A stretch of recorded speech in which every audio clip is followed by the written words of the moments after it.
வணக்கம். எப்போ நம்ம பீச்சுக்கு போனாலும் வேர்க்கடலை வாங்கி சாப்பிடுவோம்.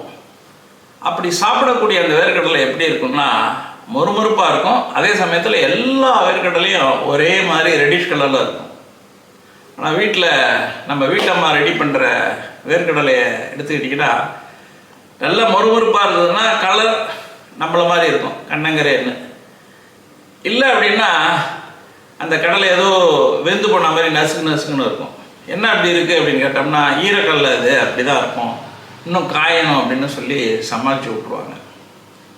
இப்போ ஏன் வீட்டில் அந்த மாதிரி கிறிஸ்பியாக இல்லை அப்படிங்கிறத பற்றி பார்ப்போம்.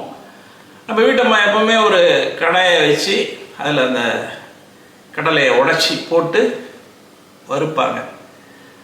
அப்படி வறுக்கும் பொழுது அந்த கடலையினுடைய அவுட்டர் லேயர் வந்து அதிக அளவு வெப்பாற்றலை கிரகிச்சு விடும். எப்போவுமே கடலைக்குள்ளே கொஞ்சம் வாட்டர் இருக்கும், தண்ணி. அப்புறம் இன்னர் லேயர் ஹீட் ஆகுதுன்னு வச்சுங்க, அந்த தண்ணி என்ன பண்ணும், நீராவியாக மாறும்.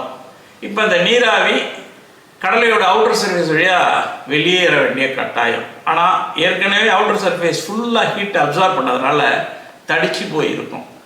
உள்ளே இருக்கிற நீராவி முழுசும் வெளியேறாது. அப்போ என்ன நடக்கும், உள்ள அழுத்தம் அதிகரித்து கடலை வெந்து விடும். அதனால தான் கடலை என்ன பண்ணும், நசுக்குன்னு இருக்கும். இப்போ பச்சை கடலைன்னா வாட்டர் கண்டென்ட் அதிகம், நல்லாவே அதில் உணரலாம். சரி, மொறுமொறுப்பாகணுங்கிறதுக்காக போட்டு இன்னும் கண்டினியூஸாக வறுத்தோன்னு வச்சுங்க, கடலை கருக ஆரம்பிச்சிடும். இப்போ இந்த பிரச்சனை பீச்சில் ஏன் வரல அப்படின்னா, பீச்சில் கடலையை நேராக வறுக்க மாட்டாங்க.